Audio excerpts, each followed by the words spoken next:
Jadi saya akan membahas tentang stratifikasi sosial dikaitkan dengan asas equality before the law dalam penegakan hukum. Nah, pengertian stratifikasi sosial itu sendiri adalah pengelompokan masyarakat berdasarkan sifat ataupun kriteria tertentu. Masyarakat dalam hal ini akan dipisah menurut tingkatannya. Manfaat adanya stratifikasi sosial dalam hal ini adalah perbedaan pertanggungjawaban tiap masing-masing kelompok masyarakat. Nah, untuk equality before the law sendiri, artinya adalah mendapat perlakuan yang sama di mata hukum. Asas ini diatur dalam pasal 27 ayat 1 Undang-Undang 1945. Nah, untuk stratifikasi sosial dan equality before the law ini berhubungan dengan dua video yang akan saya tayangkan sekarang.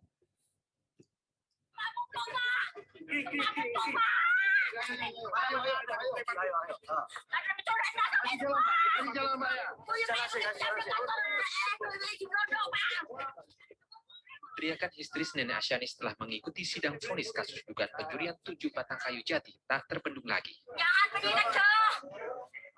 Awas lagi. Jangan sotak puasa beda. Sebelumnya, Majelis Hakim Pengadilan Negeri Situbondo Kamis siang menjatuhkan vonis bersalah kepada Asyani. Asyani divonis bersalah karena tidak memiliki surat kepemilikan kayu jati. Namun kini ia dijatuhi pidana 1 tahun penjara serta denda 500 juta rupiah subsidiar 1 hari penjara dengan masa percobaan 15 bulan. Ini artinya untuk sementara Asyani tidak menjalani hukuman penjara kecuali jika ia kembali melakukan pelanggaran. Arif Hidayat, Kompas TV Situbondo, Jawa Timur. Jadi dalam kasus yang pertama ini adalah seorang nenek-nenek bernama Asyani. Ia divonis selama 1 tahun penjara dan dikenakan denda 500 juta karena mencuri 4 kayu jati.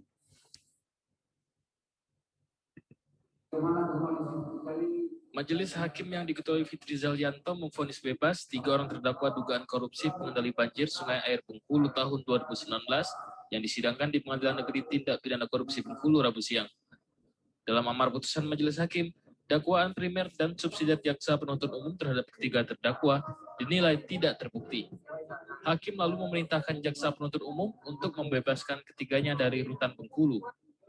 Ketiga terdakwa itu yakni Hafizon Nazardi selaku pejabat Dinas PUPR Provinsi Bengkulu, Isnani Martuti sebagai kontraktor pelaksana, dan Ibnu Suud selaku konsultan pengawas.